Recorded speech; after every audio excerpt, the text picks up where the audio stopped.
আমি দুঃখী। তুমি আমাকে মেরে ফেললে কেন মা? শুধুমাত্র 10 টাকার জন্য আমাকে মেরে ফেললে?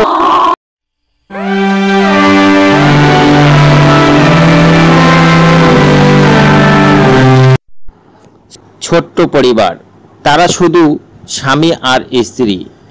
স্ত্রী গর্ভবতী, সুন্দর তাদের জীবনযাপন চলছিল। হঠাৎ স্ত্রী তার অসুস্থ হয়ে পড়ে।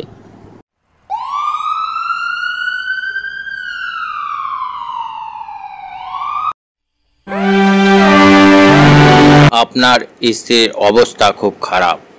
আমরা হয়তোবা সন্তানকে বাঁচিয়ে রাখতে পারবো। স্ত্রীর জীবন সংকটাপন্ন, তাই আপনারা ভগবানকে স্মরণ করুন।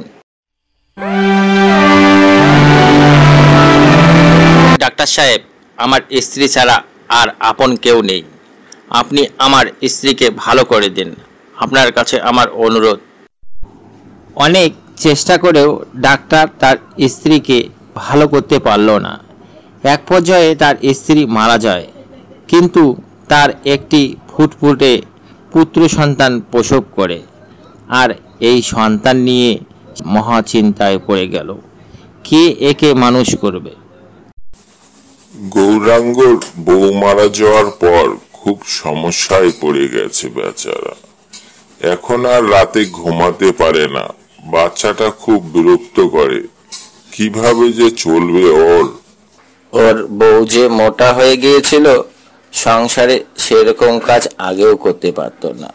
গৌরাঙ্গই সব চালাতো। বেচারা কাল সারা রাত ঘুমাতে পারেনি। বাচ্চাটা শুধু কাঁদে, কিভাবে যে মানুষ করবে। গৌরাঙ্গ মন্টু ঘটককে বলে ওর একটা বিয়ের ব্যবস্থা করতে হবে, নাহলে ছেলেটা পাগল হয়ে যাবে। কাজকর্ম তো বন্ধ করে দিয়েছে, ওর কোনো কথাই শোনা যাবে না।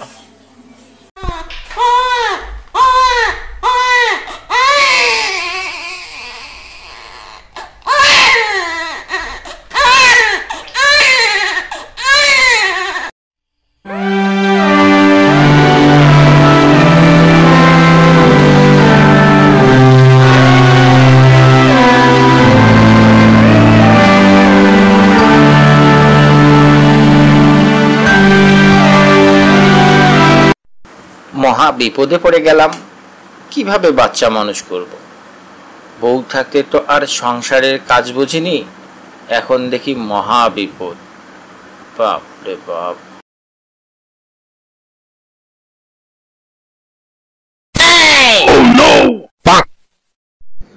মশাই, এভাবে কি আর চলে?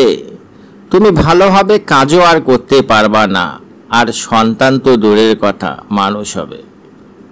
এর চেয়ে তুমি আরেকটি বিয়ে করো, তাহলে সে সুন্দরভাবে তোমার সন্তান দেখাশোনা করবে। না ঘটক ভাই, ওইরকম মেয়ে আছে নাকি যে পরের সন্তানকে নিজের মতন করে দেখবে? ঘরে আসার সাথে সাথে আমার মা মরা শিশুটির উপর অত্যাচার শুরু করে দিবে। আর বিয়ে করব না ঘটক।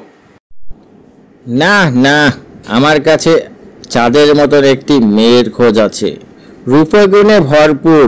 সে তোমার এই সন্তানটিকে নিজের মতো করে মানুষ করবে, তুমি একবার দেখো।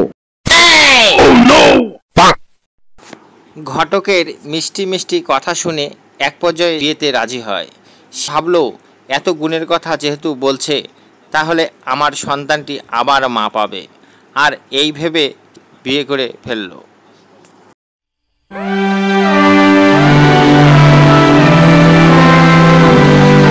বউ কোথায়? বউ কোথায়? আমি কাজে যাচ্ছি, তুমি আমার মা মরা সন্তানটিকে ভালোভাবে দেখিও, ওকে অনেক বড় করতে হবে। ওগো, তুমি কি বলো এসব? ও তো আমারও সন্তান। তুমি নিশ্চিন্তে যাও, আমি ওকে ভালোভাবে দেখে রাখবো। তুমি কাজ মন দিয়ে করো। হ্যাঁ বউ, ঘটক বলেছিল তোর রূপগুণে কোনো কমতি নেই, এই বিশ্বাসেই তো বিয়ে করেছি। তাহলে আমি কাজে যাচ্ছি বউ।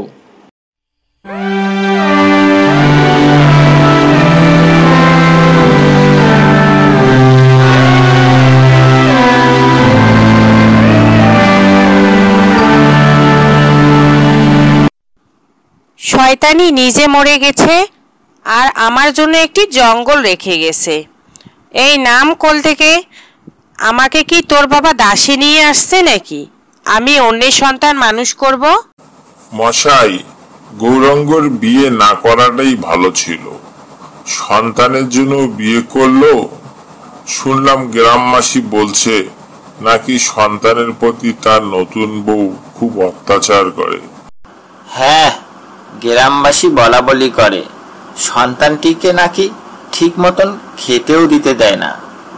গৌরাঙ্গ বিয়ে করার পর বউকে এত বিশ্বাস করে যে সকালে সন্তানকে দেখে সে কাজে চলে যায়, আর খোঁজ খবরও নেয় না। তার সন্তান কিরকম আছে একবারও ভাবে না। শুনলাম গৌরাঙ্গের নতুন বউ নাকি গর্ভবতী।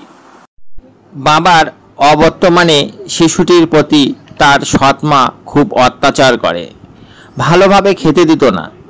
কিছুদিন পর নতুন বউ গর্ভে সন্তান আসে, আর সেই সন্তানটি হয় মেয়ে। তাদের দুজনের খুব মিল হয়।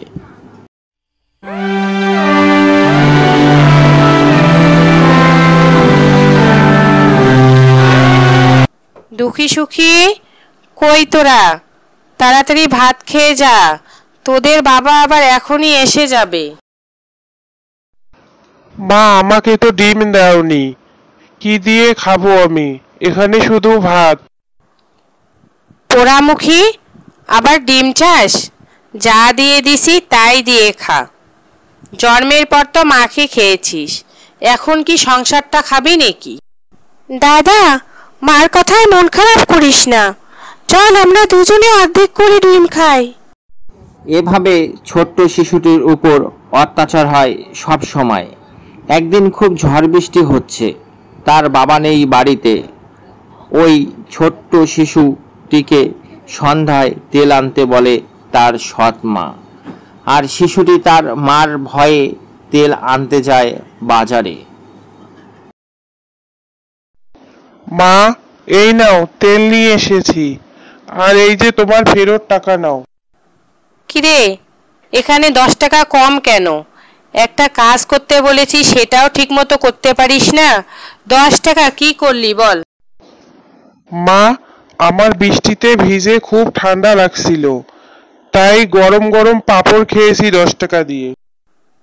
তোর এত বড় সাহস, তুই আমাকে না বলে 10 টাকা খরচ করে ফেলেছিস। আজ তোর একদিন কি আমার একদিন, আজ তোকে মেরেই ফেলবো। মা, আমার খুব লাগছে, মা আমাকে মেরো না, আমি মরে যাব, আমাকে ছেড়ে দাও মা, আমার খুব লাগছে। সৎ মায়ের অতিরিক্ত মারে পড়ে গিয়ে শিশুটি মারা যায়।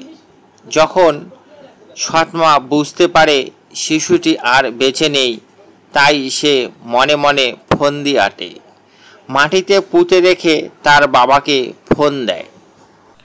হ্যালো, ওগো শুনছো? দুঃখীকে সন্ধ্যা থেকে খুঁজে পাওয়া যাচ্ছে না, তুমি তাড়াতাড়ি বাড়ি চলে এসো। কি বলো? আমি এখনই আসছি।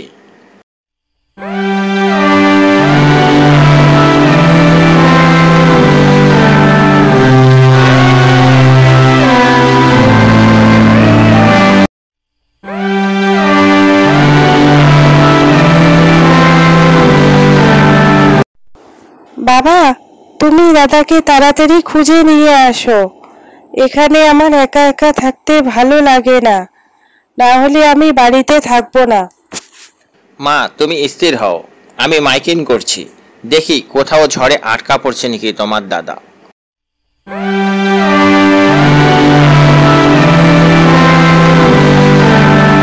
একটি হারানো সংবাদ, একটি হারানো সংবাদ। একটি 8 বছরের শিশু নাম দুঃখী হারিয়ে গেছে। যদি কেহ তার খোঁজ পেয়ে থাকেন তাহলে মাসিহাটিতে যোগাযোগ করবেন। এভাবে বহুদিন কেটে গেল। একদিন তার সৎমা রাতে বাহির হয়, তার উঠানে দেখতে পারে কে যেন হাঁটছে।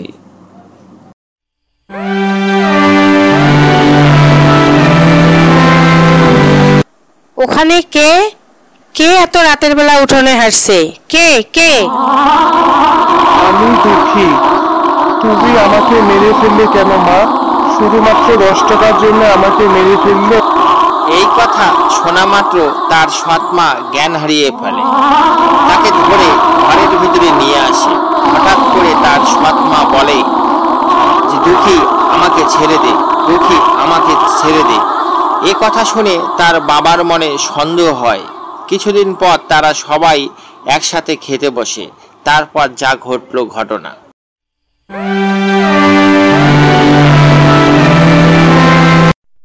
আজকে রান্নাটা খুব ভালো হয়েছে, তাই না বলো? ইলিশ মাছের পাতুরি আর চিকন চালের ভাত দুঃখী খুব পছন্দ করত। ও থাকলে আজ খুব খুশি হতো। কোথায় যে গেল আমার ছেলেটা? দিলে তো মন খারাপ করে।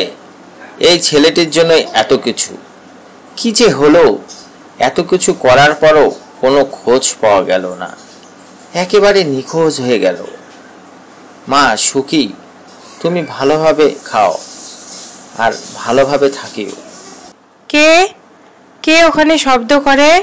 সুখীর বাবা, দেখো তো কে যেন দাঁড়িয়ে আছে আর আমাদের খাওয়া দেখছে। তুমি লাঠি নিয়ে বের হতো। বাবা, আমি দুঃখী। মা আমাকে মেরে ফেলেছে। তুমি আমাকে খুঁজে কোথায় পাবে? আমি প্রতিশোধ নিতে এসেছি। তুমি আমাকে বাধা দিও না। মাকে পাপের শাস্তি পেতেই হবে।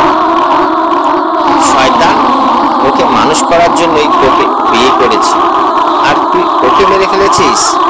বাবা, তোমার যা করার, তুমি তোমার মাকে শাস্তি দাও। আমি তোমার বোনকে আমার মতন করেই মানুষ করব। আমাকে বাঁচাও, আমাকে বাঁচাও। আমার ভুল হয়ে গেছে। আমি এরকম কাজ আর করব না। আমাকে বাঁচাও বাবা, আমাকে ছেড়ে দে।